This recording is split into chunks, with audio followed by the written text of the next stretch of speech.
السلام علیکم ورحمۃ اللہ وبرکاتہ، نحمدہ ونصلی علی رسولہ الکریم، اما بعد فاعوذ باللہ من الشیطان الرجیم، بسم اللہ الرحمن الرحیم، رب اشرح لی صدری ویسر لی امری واحلل عقدۃ من لسانی یفقہوا قولی۔ لو أنزلنا هذا القرآن على جبل لرأيته خاشعا متصدعا من خشية الله وتلك الأمثال نضربها للناس لعلهم يتفكرون۔ امثال القرآن کے پروگرام کے سلسلے میں آج ہم کلمہ طیبہ اور کلمہ خبیثہ کی مثال کے بارے میں پڑھیں گے، جو سورۃ ابراہیم کی آیت نمبر 24 اور 25 میں بیان ہوئی ہے۔ ارشاد باری تعالیٰ ہے، أَلَمْ تَرَ كَيْفَ ضَرَبَ اللَّهُ مَثَلًا كَلِمَةً طَيِّبَةً كَشَجَرَةٍ طَيِّبَةٍ أَصْلُهَا ثَابِتٌ وَفَرْعُهَا فِي السَّمَاءِ تُؤْتِي أُكُلَهَا كُلَّ حِينٍ بِإِذْنِ رَبِّهَا وَيَضْرِبُ اللَّهُ الْأَمْثَالَ لِلنَّاسِ لَعَلَّهُمْ يَتَذَكَّرُونَ۔ وَمَثَلُ كَلِمَةٍ خَبِيثَةٍ كَشَجَرَةٍ خَبِيثَةٍ اجْتُثَّتْ مِنْ فَوْقِ الْأَرْضِ مَا لَهَا مِنْ قَرَارٍ۔ يُثَبِّتُ اللَّهُ الَّذِينَ آمَنُوا بِالْقَوْلِ الثَّابِتِ فِي الْحَيَاةِ الدُّنْيَا وَفِي الْآخِرَةِ وَيُضِلُّ اللَّهُ الظَّالِمِينَ وَيَفْعَلُ اللَّهُ مَا يَشَاءُ۔ کیا آپ نے دیکھا نہیں کہ اللہ کس طرح کلمہ طیبہ کی مثال بیان کرتا ہے، جیسے ایک پاکیزہ درخت ہو جس کی جڑ مضبوط ہے اور اس کی شاخیں آسمان میں ہیں، وہ اپنے رب کے اذن سے ہر آن اپنا پھل دیتا ہے۔ اور اللہ لوگوں کے لیے مثالیں بیان کرتا ہے تاکہ وہ نصیحت پکڑیں۔ اور ناپاک کلمے کی مثال ناپاک درخت کی طرح ہے جسے زمین کے اوپر سے ہی اکھاڑ دیا گیا ہو، اس کے لیے کوئی قرار نہیں ہے۔ اللہ ایمان لانے والوں کو مضبوط بات کے ساتھ دنیا کی زندگی میں بھی ثابت قدم رکھتا ہے اور آخرت میں بھی ثابت قدم رکھے گا، اور اللہ ظالموں کو بھٹکا دیتا ہے، اور اللہ جو چاہتا ہے کرتا ہے۔ یہ مثال سورۃ ابراہیم میں آئی ہے۔ سورۃ ابراہیم میں بدبخت اور سعادت مند لوگوں کی حالت کا نقشہ پیش کیا گیا ہے کہ کچھ لوگ سعید ہوں گے، خوش قسمت ہوں گے، اور کچھ لوگ شقی ہوں گے، بدبخت ہوں گے۔ پھر اس کے بعد یہ مثال بیان کی گئی ہے، اور اس صورت میں بدبختوں کا انجام بھی بتایا گیا، اور اسی طرح خوش بختوں کا بھی۔ خوش نصیب لوگوں کا انجام بیان کرتے ہوئے اللہ تعالیٰ فرماتے ہیں، وَأُدْخِلَ الَّذِينَ آمَنُوا وَعَمِلُوا الصَّالِحَاتِ جنات تجری من تحتها الانہار خالدین فیہا بإذن ربہم تحیتہم فیہا سلام۔ اور جو لوگ ایمان لائے اور انہوں نے نیک اعمال کیے، وہ ایسے باغوں میں داخل کیے جائیں گے جن کے نیچے سے نہریں بہتی ہیں، وہ ان میں اپنے رب کے اذن سے ہمیشہ رہنے والے ہوں گے، ان کی آپس کی دعا اس میں سلام ہوگی۔ تو جب اللہ سبحانہ تعالیٰ نے ان خوش نصیب لوگوں کی حالت بیان کی، تو پھر اس کے بعد یعنی یہ آیت نمبر 23 ہے سورۃ ابراہیم کی، تو اگلی آیت میں پھر خوش قسمت لوگوں کی صفات بھی بیان کی گئیں، ان کا طرز زندگی بھی بیان کیا گیا، اور اس کی بنیاد کیا ہے۔ تو اس مثال سے بہت اچھی طرح واضح ہوتی ہے یہ بات، اور اسی طرح بدبخت لوگ کس طرح جیتے ہیں اور کس طرح مرتے ہیں، اور آخرت میں ان کا انجام کیا ہے، اس کی کلمہ خبیثہ کے ساتھ مثال دی گئی ہے۔ تو آئیے الفاظ کی وضاحت کی طرف۔ الم تر کیف ضرب اللہ مثلا، اللہ سبحانہ تعالیٰ اپنے نبی صلی اللہ علیہ وسلم سے مخاطب ہوتے ہوئے فرما رہے ہیں، الم ترا، کیا آپ نے دیکھا نہیں۔ رآ کا لفظی معنی تو ہوتا ہے دیکھنا، لیکن صرف دیکھنا ہی معنی نہیں ہوتا، نظرہ جو ہوتا ہے اس کا معنی بھی دیکھنا ہوتا ہے، جو آنکھوں سے دیکھنا ہوتا ہے۔ اور رآ میں آنکھوں سے دیکھنا بھی، لیکن رؤیت قلبی بھی ہوتی، یعنی دل سے دیکھنا۔ مراد ہے رؤیت علمی، علم کی بنا پہ جاننا۔ تو علم ترا کا معنی علم تعلم بھی کیا جاتا ہے کہ کیا آپ جانتے نہیں کہ اللہ سبحانہ تعالیٰ نے کس طرح مثال بیان کی ہے اور کس چیز کو کس چیز کے ساتھ تشبیہ دی ہے۔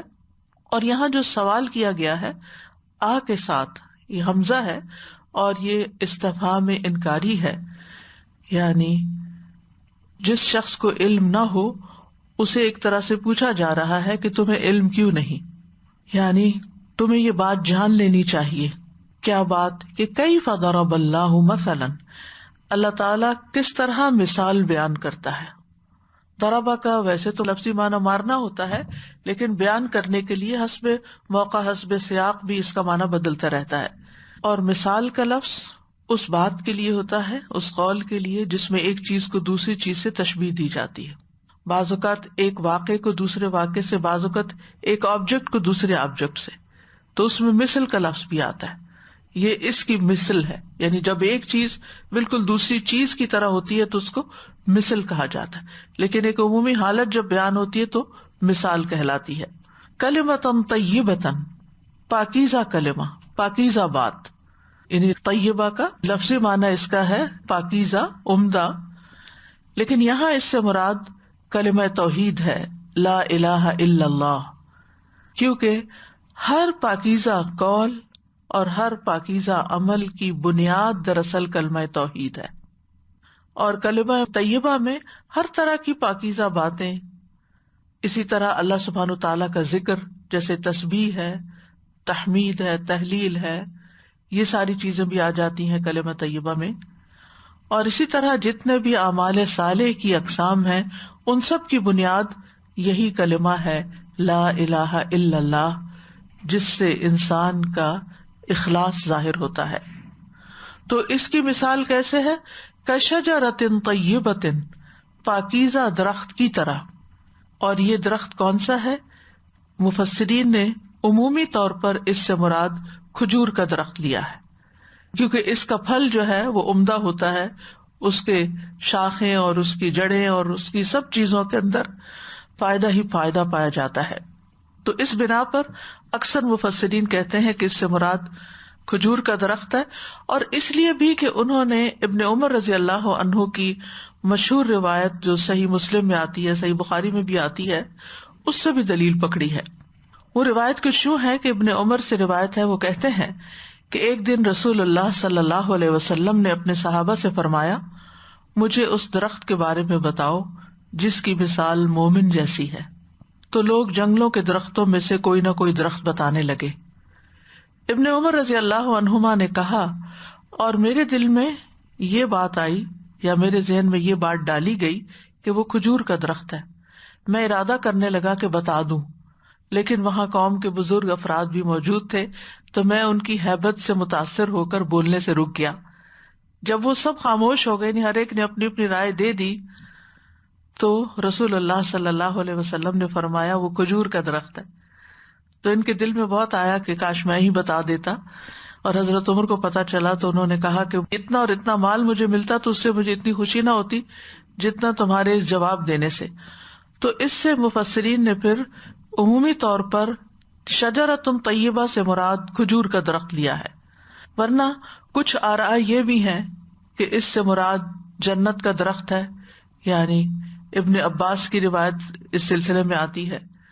ایک قول یہ بھی ہے کہ یہ ہر وہ درخت ہے جو پھل دیتا ہے، جیسے کھجور، انجیر، انگور، انار وغیرہ وغیرہ۔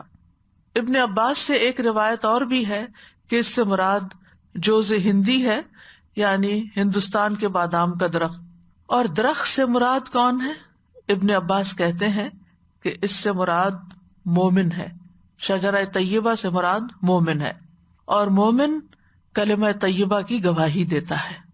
یعنی کلمہ طیبہ ایک بیج کی طرح ہے جو مومن کے دل میں جب ڈالا جاتا ہے تو وہ ایسے ہی ہے جیسے کھجور کا بیج پاکیزہ زمین، عمدہ زمین کے اندر ڈالا جائے تو اس سے عمدہ درخت نکلے. تو اسی طرح کلمہ طیبہ سے ایمان بھی مراد لیا گیا ہے. تو جب انسان لا الہ الا اللہ پڑھتا ہے تو دراصل وہ ایمان لا رہا ہوتا ہے. اور شجرہ طیبہ پھر کیا ہوا؟ جس کے اندر یہ ایمان آیا، یعنی شجرہ طیبہ سے مراد پھر مومن ہوا. یعنی جب ایمان مومن کے اندر آئے تو اس کے بعد اس سے جو پھل پھول آئیں وہ اس کے اعمال صالح ہوں، اس کے اندر بہترین اخلاق ہو، اچھی عبادات ہوں، اور وہ تمام چیزیں پیدا ہوں جو ایک عمدہ درخت کے ساتھ ہوتی ہیں. اصلھا ثابت، اس کی جڑ، اس کی بنیاد مضبوط ہے، پکی ہے، ثابت ہے. یعنی اس کی جڑ زمین کی تہہ کے اندر چلی گئی ہے، اور اس کے اندر تک جانے کی وجہ سے اس کا تنا انتہائی مضبوط ہے، جس کی وجہ سے وہ آندھیوں طوفانوں کے سامنے کھڑا رہتا ہے، قائم رہتا ہے. یعنی جتنی بھی مخالفتیں آتی ہیں وہ اس کی اصل کو نہیں ہلا سکتی. تو اصلھا ثابت، یعنی یہ وہ کلمہ جس کا مومن کا دل اقرار کر لیتا ہے، اس کو قبول کر لیتا ہے، تو پھر وہ اس کے دل کے اندر جڑ پکڑ لیتا ہے، مضبوط ہو جاتا ہے. یعنی کلمہ توحید جو ہے یہ مومن کے دل کے اندر راسخ ہو جاتا ہے، اور جب یہ راسخ ہوتا ہے تو پھر اس کی وجہ سے جو درخت ہے وہ بھی بہت عمدہ ہوتا ہے. اور جتنا جتنا یہ راسخ ہوتا ہے، یعنی یہ ایمان جتنا مضبوط ہوتا ہے تو اتنا ہی اس انسان کا عمل بھی بہترین ہوتا ہے. وَفَرْعُهَا فِي السَّمَاءِ، اور اس کی شاخیں آسمان میں پھیلی ہوئی ہوتی ہیں. فرع جس کی جمع فروع ہوتا ہے، مراد ہے اس کا اوپر والا بالائی حصہ، اس کی ٹہنیاں وغیرہ. افتراء کہتے ہیں اوپر چڑھتے جانے کو، اوپر اوپر جانے کو. فی السماء، سما سے ویسے مراد آسمان ہوتا ہے، لیکن یہاں بلندی بھی مراد ہے. جیسے کل کی مثال میں بھی ہم نے پڑھا، سما آسمان کے لیے، ہیون کے لیے بھی استعمال ہوتا ہے، اور سما بلند جگہ کے لیے بھی استعمال ہوتا ہے. یعنی بلندی کے لحاظ سے، اونچا ہونے کے لحاظ سے یہ آسمانوں کی طرف جاتا ہے. اور جو درخت جتنا اونچا جاتا ہے وہ اتنا ہی حسین منظر پیش کرتا ہے، اتنا ہی خوبصورت ہوتا ہے. یہ اس کے حسن و جمال کی علامت ہوتی ہے کہ وہ بہت اونچا چلا گیا ہے.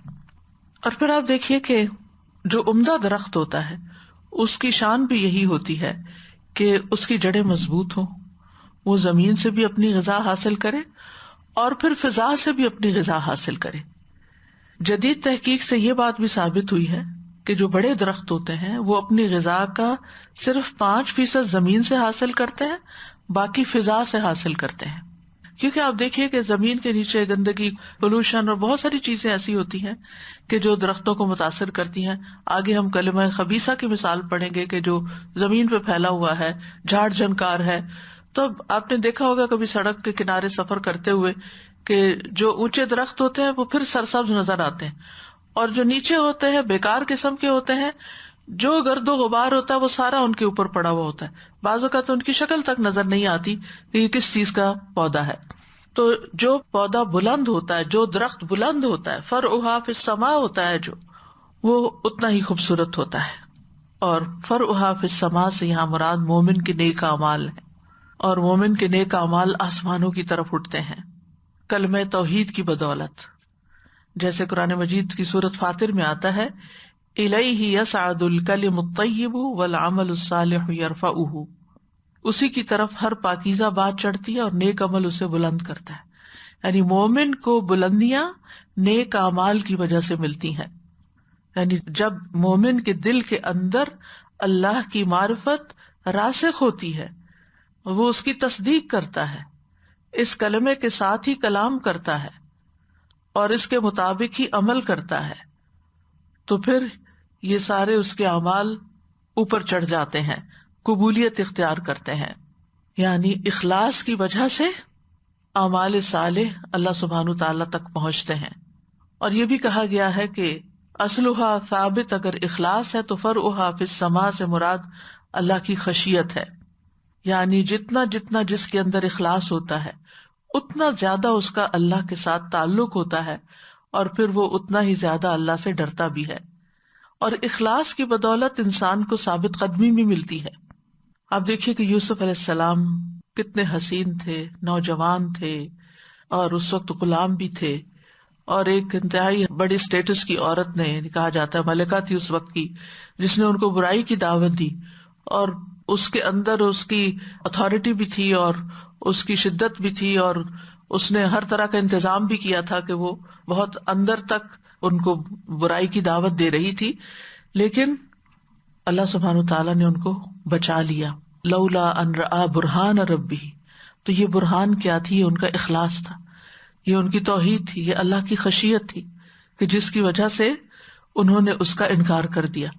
ورنہ آپ دیکھیے کہ کوئی صورت بظاہر نظر نہیں آتی ایسے موقع پر کسی انسان کے انکار کرنے کی، اور ایسی عورت کو انکار کرنے کی جو ایک عام عورت نہیں ہے. لیکن یوسف علیہ السلام کو اللہ سبحانہ تعالیٰ نے ان کے اخلاص کی وجہ سے بچا لیا. تو بہرحال فرعھا فی السماء، اس سے ایک معنی یہ بھی لیا گیا ہے کہ اس سے مراد آسمانوں میں مومن کا تذکرہ ہے، یعنی مومن رہتا زمین پر ہے، اس کی جڑیں زمین میں ہیں، ابھی وہ زمین پر ہی کام کر رہا ہے، لیکن اس کا چرچا آسمانوں میں بھی ہے. یعنی جتنا جتنا جو شخص اخلاص کے ساتھ عمل کرتا ہے اتنا ہی اس کا ذکر ملائے اعلیٰ میں ہوتا ہے. اور خاص طور پر جب وہ اللہ کا ذکر کرتا ہے، فاذکرونی اذکرکم. ربیع بن انس سے مروی ہے، وہ کہتے ہیں کہ اس کا مطلب یہ ہے کہ اس کا تنا زمین میں گڑا ہوا ہے، اور وہ اصلھا ثابت کے ساتھ فی الارض بھی پڑھا کرتے تھے.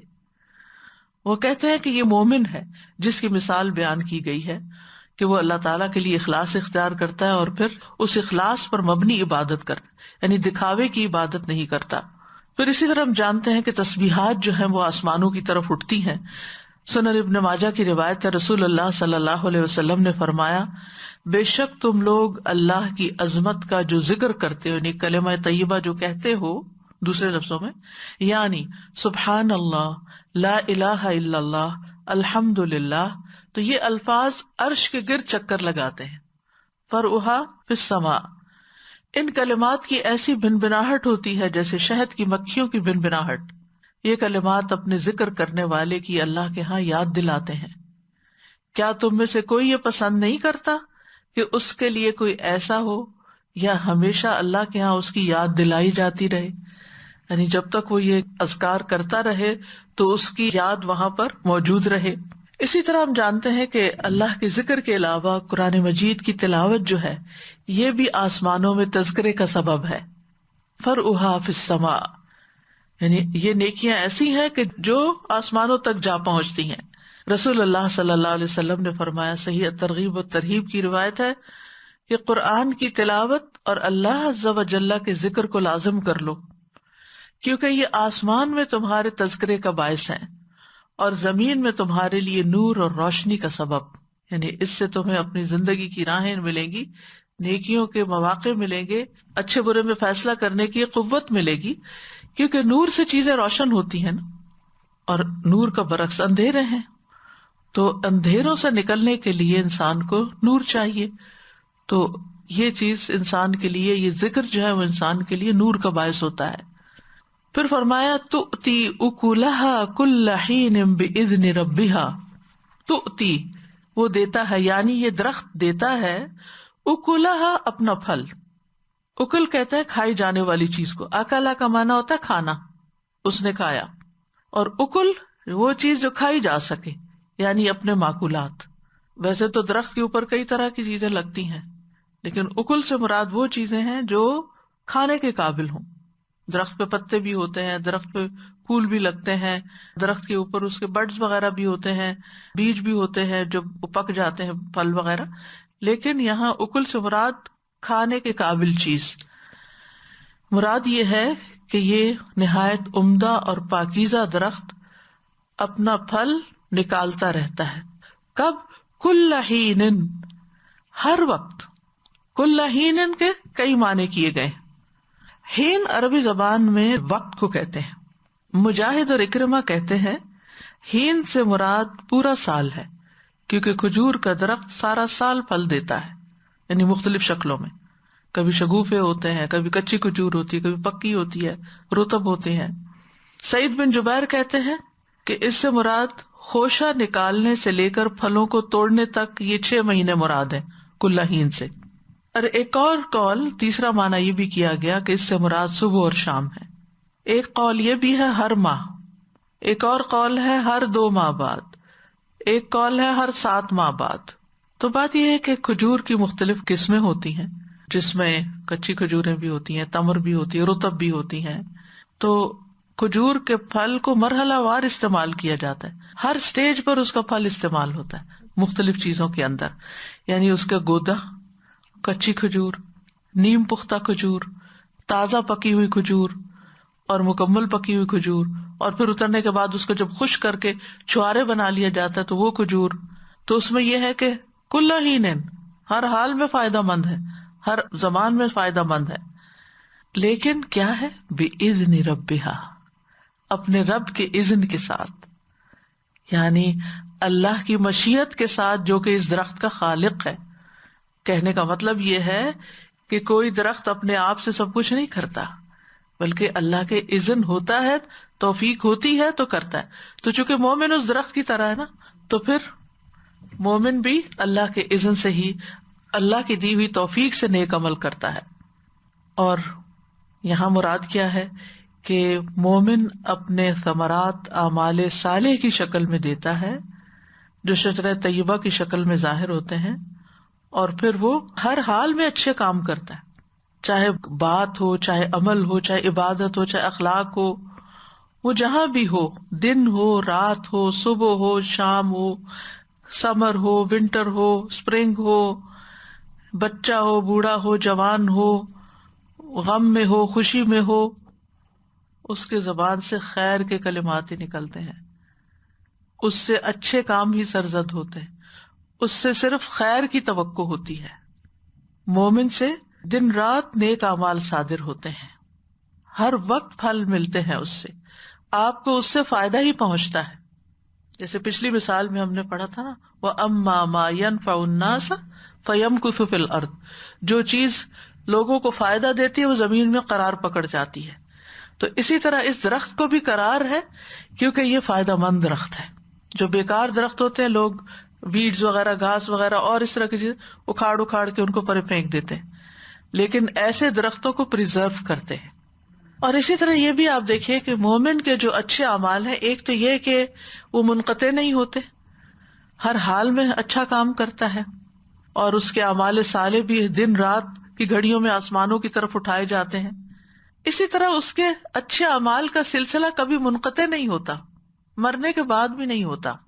رسول اللہ صلی اللہ علیہ وسلم نے فرمایا، مرنے کے بعد انسان کے اعمال کا سلسلہ منقطع ہو جاتا ہے سوائے 3 چیزوں کے، جن کا ثواب میت کو پہنچتا رہتا ہے. نمبر 1 صدقہ جاریہ، نمبر 2 لوگوں کو فائدہ دینے والا علم، نمبر 3 نیک اولاد جو میت کے لیے دعائیں کرتی ہے. تو جس مومن کے اندر جتنا اخلاص ہوگا، اس اخلاص کے ساتھ جو صدقہ کرے گا، خیر کے کاموں میں کرے گا، علم حاصل کرے گا، علم پھیلائے گا، اپنی اولاد کی اچھی تربیت کرے گا، تو یہ ساری چیزیں اس کے لیے مرنے کے بعد صدقہ جاریہ بن جائے گی. تؤتی اکلھا کل حین باذن ربھا، یعنی زندہ ہے تب بھی فائدہ مند ہے، مر گیا تب بھی اس سے لوگ انسپائر ہوتے رہتے ہیں، اور اس کے اچھے اعمال کا سلسلہ جاری رہتا ہے. اسی طرح مومن جو ہے صحت کی حالت میں اچھے کام کرتا ہے تو اس کا بھی اس کو ثواب ملتا ہے. اگر وہ بیمار ہو جائے یا سفر پر ہو اور اس کے اچھے اعمال میں کچھ کمی آ جائے جو روٹین میں وہ کرتا ہے، مثلا نماز 4 رکعت کی بجائے 2 رکعت پڑھ رہا ہے سفر میں، یا بیماری کی حالت میں کھڑے ہونے کے بجائے بیٹھ کے پڑھ رہا ہے، یا لیٹ کے اور اشاروں سے پڑھ رہا ہے، تو بھی اس کا ثواب لکھا جاتا ہے. نبی صلی اللہ علیہ وسلم نے فرمایا، جب بندہ بیمار ہوتا ہے یا سفر کرتا ہے تو اس کے لیے ان تمام عبادات کا ثواب لکھا جاتا ہے جنہیں وہ اقامت یعنی اپنے گھر میں یا صحت کے وقت کیا کرتا تھا۔ وَيَضْرِبُ اللَّهُ الْأَمْثَالَ لِلنَّاسِ، اور یہ مثالیں اللہ لوگوں کے لیے بیان کرتا ہے تاکہ وہ اس سے سبق سیکھے اور وہ بھی شجرہ طیبہ بنے، وہ بھی کلمہ طیبہ بولیں، وہ بھی اچھے اچھے کام کریں۔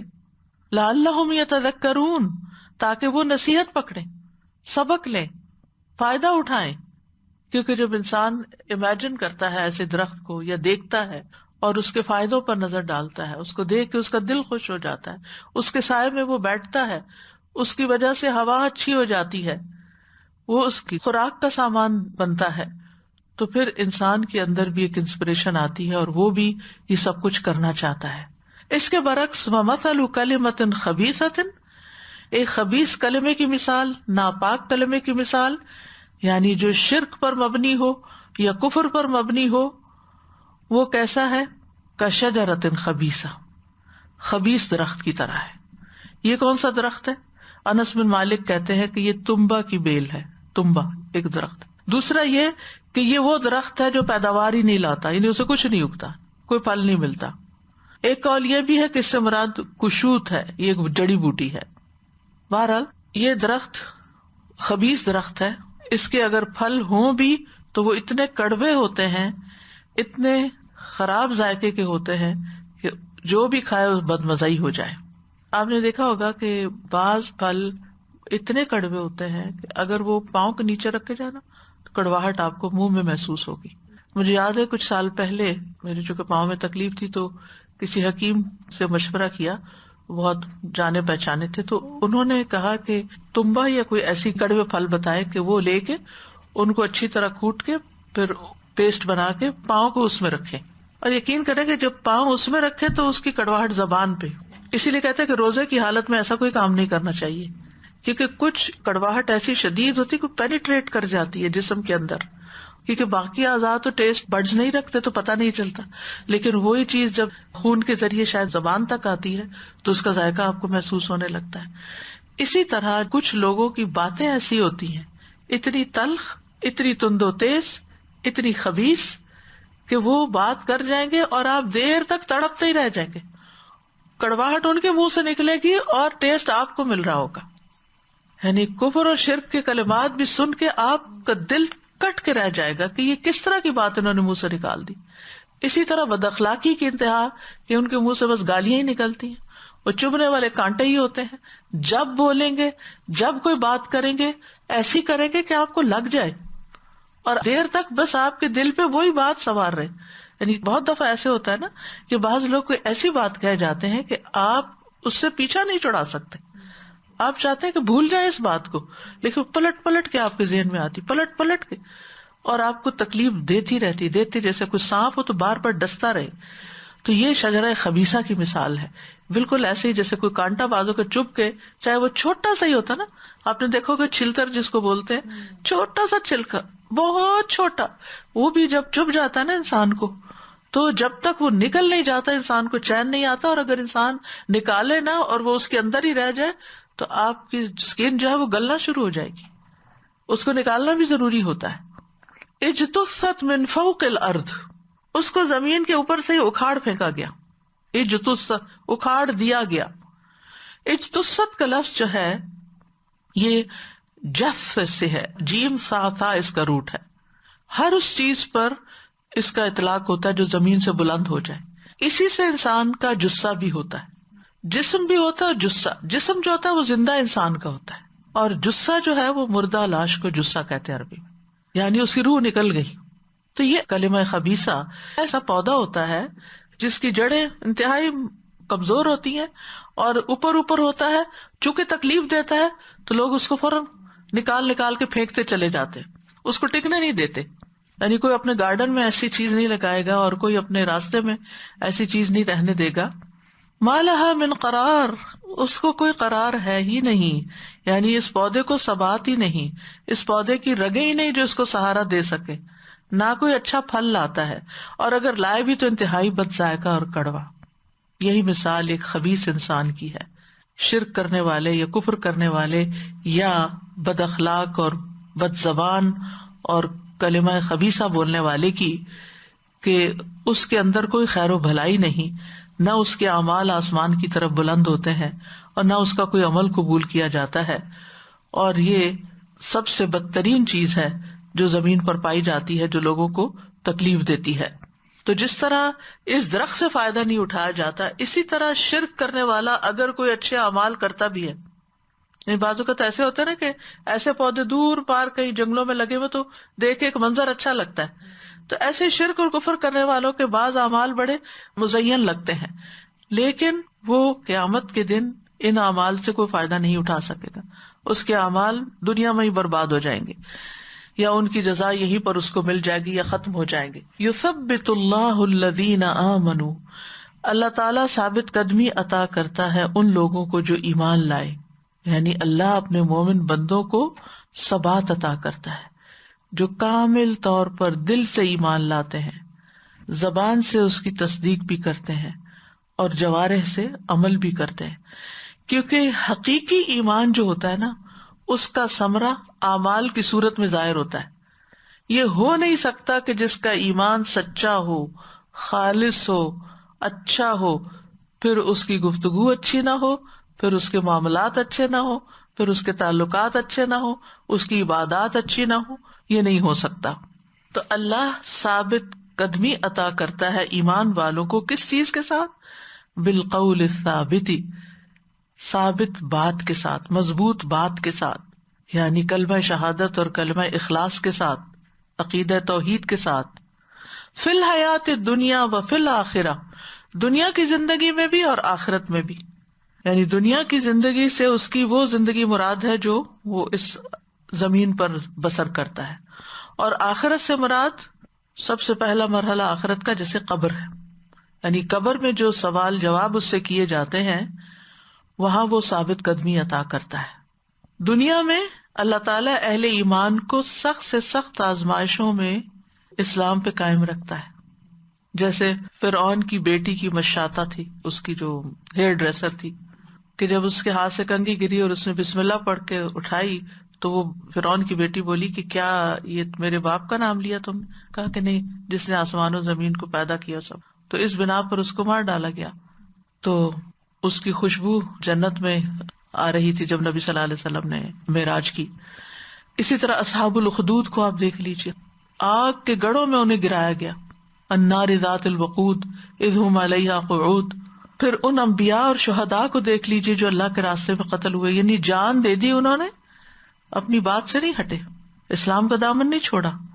ابراہیم علیہ السلام کو دیکھ لیجیے، کس طرح اللہ تعالیٰ نے ان کو ثابت قدمی عطا کی، آگ میں پھینکے گئے پھر بھی وہ اپنی بات سے باز نہیں آئے۔ اسی طرح نبی صلی اللہ علیہ وسلم پر کتنی آزمائشیں آئیں، صحابہ کرام پر، حضرت بلال کی کہانی آپ کو معلوم، حضرت عمار، حضرت یاسر، حضرت خباب بن ارت، سمیہ، خبیب، ان پہ آنے والی تنگیاں اور مصیبتیں، ان سب میں وہ ثابت قدم رہے اور خاتمہ بالخیر ہوا۔ ایسے ہی لوگ قبر میں منکر نکیر کے سوالات کے جوابات بھی صحیح طریقے سے دے پائیں گے۔ اللہ تعالیٰ ان کو وہاں بھی اس کلمے کی برکت سے ثابت قدمی عطا کرے گا۔ صحیح بخاری میں آتا ہے، رسول اللہ صلی اللہ علیہ وسلم نے فرمایا، مسلمان سے جب قبر میں سوال کیا جاتا ہے تو وہ شہادت دیتا ہے کہ اللہ کے سوا کوئی معبود برحق نہیں اور محمد صلی اللہ علیہ وسلم اللہ کے رسول ہیں۔ اور اس ارشاد باریک تعالیٰ کا بھی یہی مفہوم ہے، یثبت اللہ الذین آمنوا بالقول الثابت فی الحیات الدنیا وفی الآخرہ۔ اسی طرح قبر کے 3 سوال کتاب جو ہے اس میں وہ بہت ساری احادیث لکھی گئی ہیں کہ انسان جب فوت ہوتا ہے تو قبر میں جب سوال کیے جاتے ہیں تو مومن کیا جواب دیتا ہے کہ میں اس بات کی گواہی دیتا ہوں کہ اللہ کے سوا کوئی معبود نہیں، اور یہ کہ محمد صلی اللہ علیہ وسلم اس کے بندے اور رسول ہیں۔ یہ سن کے فرشتہ کہتا ہے تم نے سچ کہا، اور پھر جو نہیں جواب دے سکتا اس پہ سزا ہوتی ہے، اور جو صحیح جواب دیتا ہے اس کے لیے جنت کا دروازہ کھول دیا جاتا ہے اور جہنم بھی دکھائی جاتی ہے بہرحال اس کو۔ تو کہنے کا مطلب یہ ہے کہ اس ساری تفصیلی حدیث کے بعد جو سلسلہ صحیحہ میں آتی ہے، نبی صلی اللہ علیہ وسلم نے فرمایا اللہ ایمان والوں کو کلمہ توحید پر ثابت قدم رکھتا ہے۔ حضرت عائشہ سے بھی روایت ہے، وہ عرض کرتی ہیں اللہ کے رسول صلی اللہ علیہ وسلم، یہ امت اپنی قبروں میں آزمائی جائے گی، تو میرا کیا حال ہوگا، میں تو بہت کمزور عورت ہوں. آپ نے فرمایا اللہ تعالیٰ ان لوگوں کو جو ایمان لائے ہیں قول ثابت کے ساتھ دنیا کی زندگی میں اور آخرت میں ثابت قدم رکھتا ہے. یعنی جو دنیا میں ثابت قدم رہ گیا وہ انشاءاللہ قبر میں بھی ثابت قدم رہے گا. اس کے برعکس وَيُضِلُّ اللَّهُ الظَّالِمِينَ، ظالموں کو اللہ بھٹکا دیتا ہے، گمراہ کر دیتا ہے. یعنی دنیا میں بھی وہ اپنی گمراہی میں بھٹکتے رہتے ہیں، بڑھتے چلے جاتے ہیں، ان کو مہلت ملی رہتی ہے اور وہ بھٹک رہے ہوتے ہیں. اور اسی طرح قبر میں بھی سوال کا جواب دینے میں وہ کنفیوز ہو جائیں گے، صحیح جواب نہ دے سکیں گے. منافق کیا کہے گا، کافر کیا کہے گا، ہاں ہاں لا ادری، یا منافق کہے گا وہ لوگ جو کہتے تھے میں بھی وہی کہتا تھا، کیونکہ اس نے دل سے اس کو قبول نہیں کیا تھا. وَيَفْعَلُ اللَّهُ مَا يَشَاءُ، اور اللہ کرتا ہے جو وہ چاہتا ہے. یعنی اہل ایمان کو ثابت قدم رکھنا، ظالموں کو ہدایت سے محروم رکھنا، یہ اللہ کی مرضی پر منحصر ہے. وہ چاہتا تو سب انسانوں کو ہدایت پہ مجبور کر دیتا. وَلَوْ شَاءَ لَهَدَاكُمْ أَجْمَعِينَ، لیکن اس نے انسانوں کو چوائس دی. مَنْ شَاءَ فَلْيُؤْمِنْ وَمَنْ شَاءَ فَلْيَكْفُرْ. اب جو جدھر جانا چاہتا ہے اللہ تعالیٰ اس کے لیے وہی راستہ آسان کر دیتے ہیں. تو بہرحال یہ مثالیں جو ہیں، یہ ایک کلمہ طیبہ کی مثال ہے اور ایک کلمہ خبیثہ کی مثال ہے. تو بہت ہی عمدہ مثال ہے جس سے ہمیں زندگی کا ایک بہترین پہلو سمجھ میں آتا ہے، اور وہ یہ کہ ہماری زندگی میں کلمہ طیبہ، کلمہ اخلاص، کلمہ توحید، لا الہ الا اللہ کی بہت بڑی اہمیت ہے. اس کے بغیر نہ کوئی عمل قبول ہے اور نہ کوئی عمل درست ہو سکتا ہے. تو ہمیں سب سے زیادہ اس بنیاد پر ورک کرنے کی ضرورت ہے کہ ہم اللہ سبحانہ تعالی کے مقام کو پہچانیں، لا الہ الا اللہ کا معنی جانیں، اور پھر اس کے مطابق اپنی نیتوں کو بھی درست کریں کہ ہر کام اللہ کے لیے کریں، اپنی زبان کو بھی درست کریں، زبان سے وہ بات نکالیں جو اللہ تعالیٰ کو پسند ہو، اخلاق اور رویہ بھی وہ اختیار کریں جو اللہ تعالیٰ کو پسند ہو، عبادات بھی ویسی کریں جیسی سنت میں ہے اور جو اللہ تعالیٰ کو راضی کر دیں. تو مومن جو ہے ایسے درخت کی طرح ہے جس میں خیر ہی خیر ہے. اس کے برعکس اگر ایمان درست نہیں ہوتا، کامل نہیں ہوتا، ناقص ہوتا ہے، تو انسان کے اندر سے خیر کی بجائے شر نکلتا ہے، کیونکہ اس کی نیت بھی درست نہیں ہوتی. اس کے اگر کچھ اچھے کام ہوتے بھی ہیں تو دنیاوی فائدے کے لیے، ریاکاری کی خاطر، شہرت اور دکھاوے کی خاطر ہوتے ہیں. اور اسی طرح زبان کا استعمال احتیاط کے ساتھ نہیں کرتا. اسی طرح عبادات اگر کفر ہے تو کرتا ہی نہیں، اور اگر نفاق ہے تو کرتا بھی ہے تو مارے بندے کی. اللہ کے راہ میں خرچ کرتا ہے تو ناپسندیدگی کے ساتھ، نماز پڑھتا ہے تو سستی کے ساتھ. تو اس کے اعمال میں کوئی ثابت قدمی نہیں ہوتی. کبھی کام کر لیا، کبھی چھوڑ دیا، کبھی دل آیا تو کچھ کر لیا، موڈ نہیں بنا، مرضی نہیں ہوئی تو کوئی نہ کیا. تو مضبوط درخت جو ہوتا ہے وہ اصول کے اوپر ہوتا ہے، لیکن جو کمزور اور خبیث درخت ہوتا ہے اس کو کوئی قرار نہیں ہوتا، اس کے اندر کوئی استقامت نہیں ہوتی. تو اس مثال سے سب سے اہم اور بنیادی بات ہمیں یہ پتہ چلتی ہے کہ ہماری زندگی میں سب سے قیمتی چیز لا الہ الا اللہ ہے، کلمہ طیبہ ہے. رسول اللہ صلی اللہ علیہ وسلم نے فرمایا ایمان کی 70 یا 60 سے کچھ اوپر شاخیں ہیں، جن میں سب سے افضل لا الہ الا اللہ کہنا ہے. ایمان کی شاخیں ہیں یہ. سب سے بہترین ذکر لا الہ الا اللہ ہے. لا الہ الا اللہ جس نے کہا تو ایک دن یہ کلمہ اسے مصائب سے نجات دلائے گا. اس سے پہلے جو ہو چکا وہ ہو چکا، یہ نبی صلی اللہ علیہ وسلم کا فرمان ہے. پھر سچے دل سے جو اللہ کو پکارتا ہے اس پر آسمانوں کے دروازے کھل جاتے. ابو ہریرہ کہتے ہیں نبی صلی اللہ علیہ وسلم نے فرمایا جب بھی بندہ خالصتا لا الہ الا اللہ کہتا ہے اپنے غم کی حالت میں یا اللہ کو یاد کرتے ہوئے، تو آسمان کے دروازے کھول دیے جاتے ہیں اس کے لیے، اور یہاں تک کہ وہ عرش تک جا پہنچتا ہے جب تک کبیرہ گناہوں سے بچتا رہے. یعنی اگر کبیرہ گناہ نہیں کرتا تو یہ لا الہ الا اللہ اس طرح قبولیت پاتا ہے. پھر اسی طرح نبی صلی اللہ علیہ وسلم نے فرمایا جس نے لا الہ الا اللہ وحدہ لا شریک لہ لہ الملک ولہ الحمد وہو علی کل شیء قدیر اپنے دل سے خالص ہو کر کہا، زبان سے اس کی تصدیق بھی کی، اس کے لیے آسمان کے دروازے کھول دیے جاتے ہیں، حتیٰ کہ اللہ تعالیٰ زمین میں اس کے کہنے والے کی طرف دیکھتا ہے، اور جس کی طرف اللہ نے دیکھ لیا اس بندے کا یہ حق ہے کہ وہ اس کے مطالبے کو عطا کر دے. یعنی اس کے بعد جو دعا کی جاتی، یہاں یاد رکھیں جو رات کے وقت اگر آنکھ کھلے تو جو دعا پڑھتے ہیں اور پھر اللہ سے بخشش مانگتے ہیں تو اللہ تعالیٰ اس بندے کو بخش دیتا ہے، یا کوئی دعا مانگتے ہیں تو وہ دعا قبول ہوتی ہے. نبی صلی اللہ علیہ وسلم نے فرمایا کہ جبریل فرعون کے منہ میں مٹی ڈالنے لگے اس ڈر سے کہ وہ لا الہ الا اللہ نہ کہہ دے اور اللہ تعالیٰ اس پہ رحم نہ کر دے. یعنی موت کے وقت بھی اگر کوئی لا الہ الا اللہ سچے دل سے کہہ دیتا ہے تو اس کی بخشش ہو جاتی ہے. یہ جان و مال کی حفاظت کا باعث ہے. اگر موت کے وقت اس کلمے کو ادا کیا جائے اور اسی پہ فوت ہو تو اس پہ جہنم کی آگ حرام ہو جائے گی. اور یہ کلمہ لا الہ الا اللہ ہے. قبر میں یہی کلمہ کام آئے گا. یعنی جب مسلمان سے قبر میں سوال ہوگا اور وہ گواہی دے گا کہ لا الہ الا اللہ محمد الرسول اللہ، تو اس کو وہاں ثبات ملے گا. یہ صحیح بخاری میں آتا ہے. پھر اسی طرح جس وقت ابو طالب کا انتقال ہونے لگا تو رسول اللہ صلی اللہ علیہ وسلم ان کے پاس تشریف لے گئے اور فرمایا اے چچا آپ لا الہ الا اللہ کہہ دیجئے تاکہ میں آپ کے لیے اللہ کے ہاں جھگڑ سکوں، نہیں آپ کی شفاعت کروں. تو گویا یہ کلمہ شفاعت کے قابل بناتا ہے. نبی صلی اللہ علیہ وسلم نے فرمایا قیامت کے دن میری شفاعت کی سعادت سب سے زیادہ اسے حاصل ہوگی جس نے لا الہ الا اللہ خلوص سے کہا. قیامت کے دن آسمان و زمین اور ان کے درمیان جو چیزیں ہیں سب کو ترازو کے ایک پلڑے میں رکھ دیا جائے گا اور دوسرے پلڑے میں لا الہ الا اللہ، تو دوسرا پلڑا جھک جائے گا. پھر اسی طرح اس کلمے کی وجہ سے لوگ آگ سے نکالے بھی جائیں گے. یعنی بالآخر یہ جنت میں لے جانے والا کلمہ ہوگا. اور اگر کوئی اخلاص کے ساتھ کرے اور اس کے تقاضوں پر عمل بھی کرے تو یہ کلمہ آگ پر حرام کرنے والا ہے. اسی طرح کلمہ طیبہ کو اگر ہم دوسرے معنی میں لیں کہ اچھی بات، تو الکلمۃ الطیبۃ صدقہ، اچھی بات صدقہ ہے. قرآن مجید میں آتا ہے وَقُلْ لِعِبَادِي يَقُولُ الَّتِي هِيَ أَحْسَنُ إِنَّ الشَّيْطَانَ يَنزَغُ بَيْنَهُمْ إِنَّ الشَّيْطَانَ كَانَ لِلْإِنسَانِ عَدُوًّا مُبِينًا.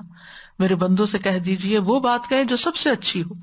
بے شک شیطان ان کے درمیان جھگڑا ڈالتا ہے، بے شک شیطان ہمیشہ سے انسان کا کھلا دشمن ہے. تو کلام جو ہے، قول جو ہے، اگر عمدہ ہو تو صدقہ ہے. تو گویا یہ کوئی معمولی چیز نہیں، اچھی باتیں کر کر کے ہم ہر وقت صدقہ کر سکتے ہیں، لیکن ہم اس کا احساس ہی نہیں کرتے، اس کا خیال ہی نہیں کرتے. کبھی بولتے ہوئے سوچتے ہی نہیں کہ ہم جو بات بول رہے ہیں یہ بھی صدقہ شمار ہوگی. ایک اچھی بات انسان کو آگ سے بچا سکتی ہے.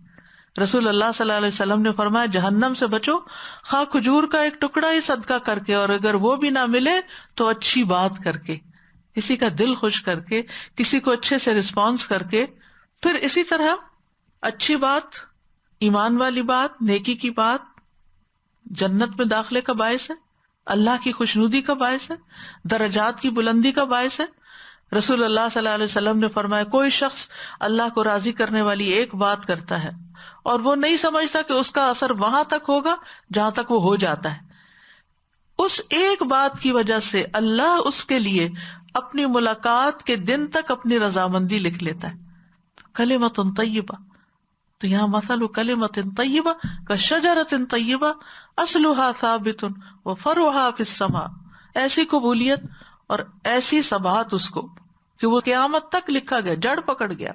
اور اسی طرح اگر بری بات زبان سے نکالتا ہے جس کو وہ کوئی اہمیت نہیں دیتا تو اس کی وجہ سے جہنم کی کھائیوں میں جا گرے گا. نبی صلی اللہ علیہ وسلم نے فرمایا بندہ اللہ کی رضامندی کی ایک بات زبان سے نکالتا ہے جس کو وہ اہم نہیں سمجھتا، مگر اس کی وجہ سے اللہ تعالیٰ اس کے درجات بلند کر دیتا ہے. وہ اعمال جو درجات کو بلند کرتے ہیں، اچھا کلام ہے، سلام کو عام کرنا ہے، جو بخشش کو واجب کر دیتے ہیں، کھانا کھلانا ہے، سلامتی کے ساتھ جنت میں لے جانے کا باعث ہے. آپ نے فرمایا سلام پھیلاؤ، اچھی گفتگو کرو، صلہ رحمی کرو. رات کو جب لوگ سو رہے ہو تم قیام کرو، سلامتی کے ساتھ جنت میں داخل ہو جاؤ گے. عمدہ بالا خانے ہیں اس شخص کے لیے جو اچھی بات کرے اور اسی طرح بے شک بندہ ایک ایسا کلمہ زبان سے نکالتا ہے جو اللہ کی ناراضگی کا باعث ہوتا ہے، جسے وہ کوئی اہمیت نہیں دیتا، لیکن اس کی وجہ سے وہ جہنم میں گرا دیا جاتا ہے۔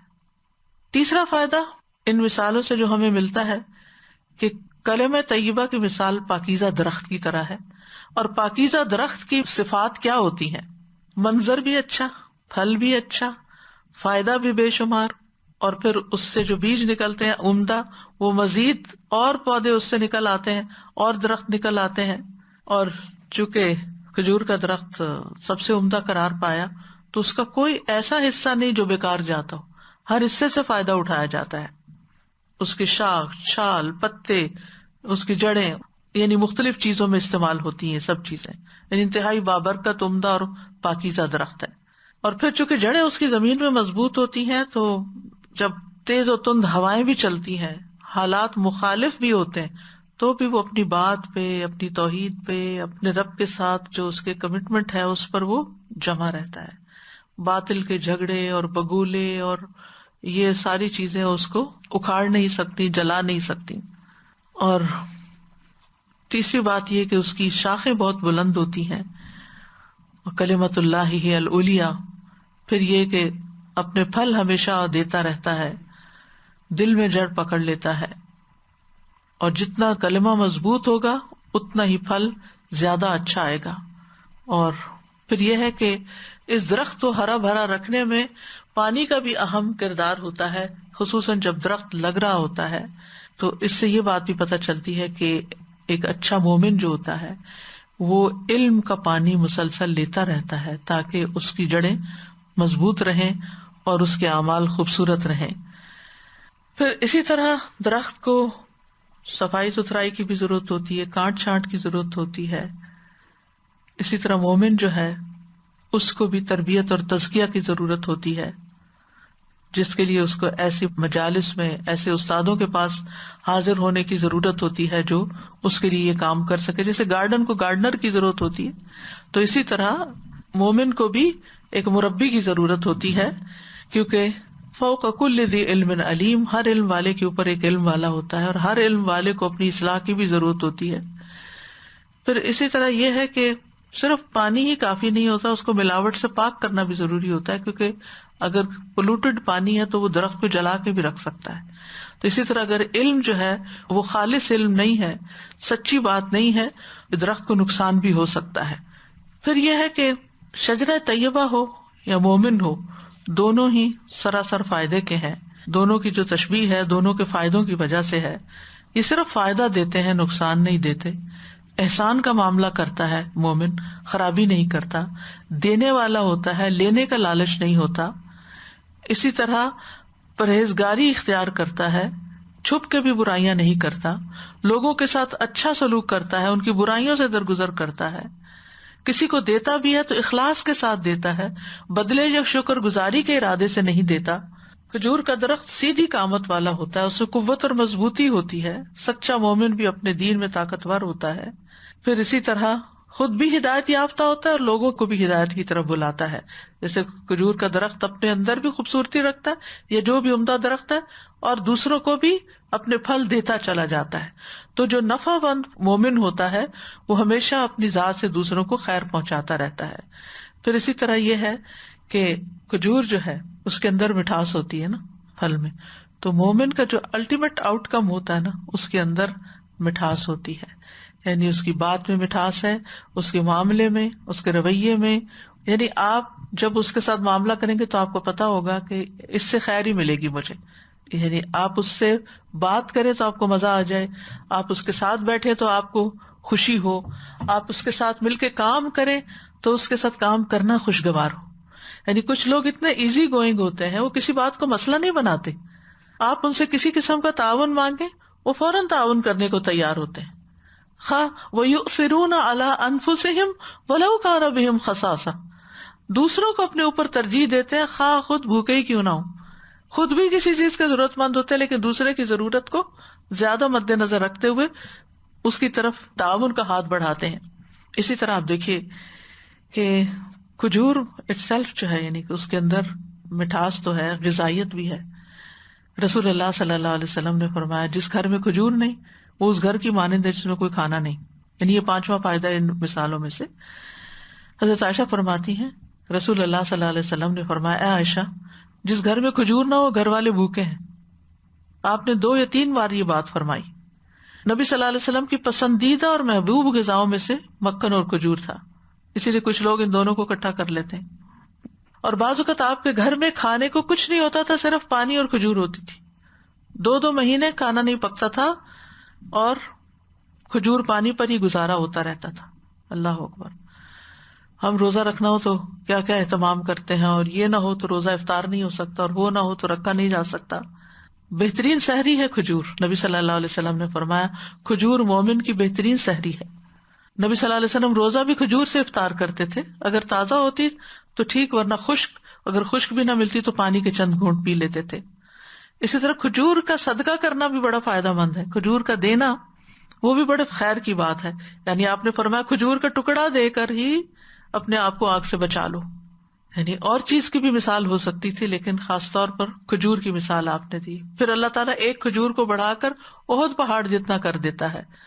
جیسے حلال کمائی میں سے اگر کوئی شخص ایک کھجور کے برابر صدقہ کرتا ہے اور اللہ تعالیٰ صرف پاکیزہ چیزوں کو قبول کرتا ہے تو اللہ تعالیٰ اسے اپنے داہنے ہاتھ سے قبول کرتا ہے، پھر اس کو اس صدقہ دینے والے کے لیے بڑھاتا ہے، ایسے ہی جیسے کوئی اپنے گھوڑے کے بچے کو پال کے بڑھاتا ہے، یہاں تک کہ وہ صدقہ پہاڑ برابر ہو جاتا ہے. ایک کھجور. یہاں بھی کھجور کی مثال دی گئی. چھٹا فائدہ جو ان آیات سے ہمیں ملتا ہے وہ یہ کہ ایمان پر ثابت قدمی دینے والے کچھ اسباب ہوتے ہیں.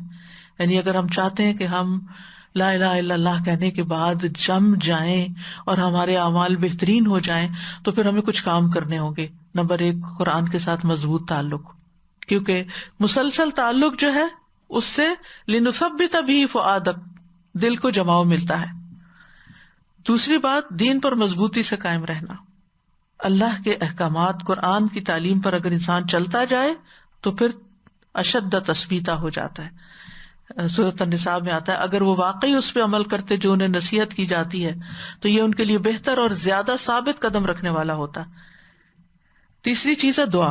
ربنا لا تزغ قلوبنا بعد اذ ہدیتنا ربنا افرغ علینا صبرا وثبت اقدامنا.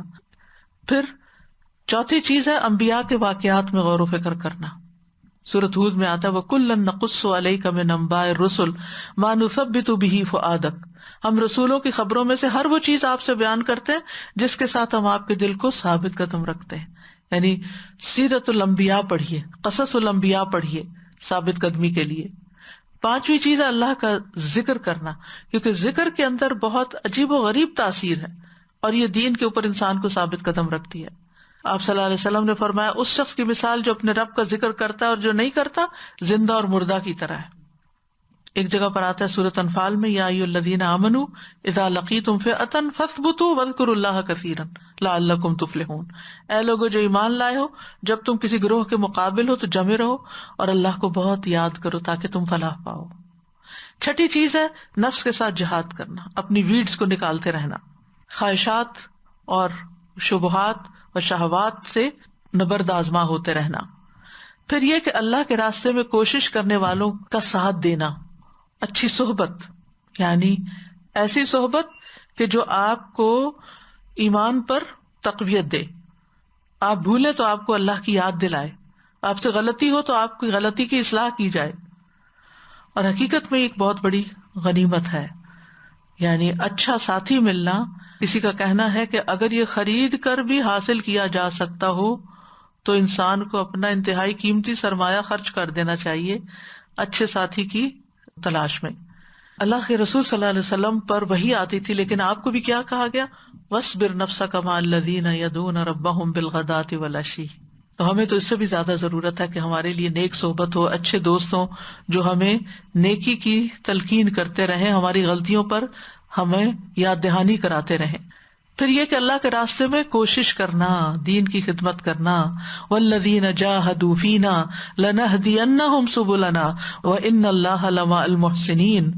جو لوگ ہمارے راستے میں کوشش کریں گے ہم انہیں ضرور اپنے راستے دکھائیں گے، اور بے شک اللہ یقینی طور پر نیکی کرنے والوں کے ساتھ ہے. وَلَيَنْصُرَنَّ اللَّهُ مَن يَنْصُرُهُ. اللہ ضرور ان لوگوں کی مدد کرے گا جو اس کے دین کی مدد کرتے ہیں. اور آخری چیز ہے اس میں آخرت کی یاد. انسان اگر اپنی آخرت کو یاد رکھے تو دنیا اس کے سامنے حقیر ہو جائے گی، اور جب حقیر ہوگی تو پھر انسان کلمہ خبیثہ سے بھی بچے گا، پھر انسان بری باتوں سے پرہیز کرے گا جو اس کے دین کو نقصان دینے والی ہوں گی۔ بہت سی چیزوں سے انسان اپنی آخرت کے ڈر کی وجہ سے، آخرت کے انجام کی فکر کی وجہ سے بچتا ہے، شہوات، شبہات، شکوک سے اور خواہشات سے اپنے آپ کو روکتا ہے تاکہ وہ آخرت میں ناکام نہ ہو۔ اللہ سبحانہ وتعالی ہمیں عمل کی توفیق عطا فرمائے۔ کرنے کے کام یہ ہے کہ ہم لا الہ الا اللہ پر ورک کریں، اس کی شرائط کو بجا لائیں، اس کا علم حاصل کریں، اس کا یقین حاصل کریں، اس کے تقاضوں کے اوپر جھک جائیں اللہ کے سامنے، سچے دل سے اس کو اختیار کریں، اخلاص کے ساتھ اللہ کی عبادت کریں، اللہ اور اس کے رسول کی محبت ہر چیز سے بڑھ کر اپنے دل میں ہو، اور باقی چیزوں کا جو اس کے علاوہ ہیں ان کی عبادت کا انکار کریں۔ تو اللہ سبحانہ وتعالی ہمیں بہترین عمل کی توفیق عطا فرمائے۔ سبحان اللہ والحمد للہ ولا الہ الا اللہ واللہ اکبر، لا الہ الا اللہ واللہ اکبر، لا الہ الا اللہ وحدہ لا الہ الا اللہ ولا شریک لہ، لا الہ الا اللہ لہ الملک ولہ الحمد، لا الہ الا اللہ ولا حول ولا قوة الا باللہ، لا الہ الا اللہ وحدہ لا شریک لہ، لہ الملک ولہ الحمد وہو علی کل شیء قدیر۔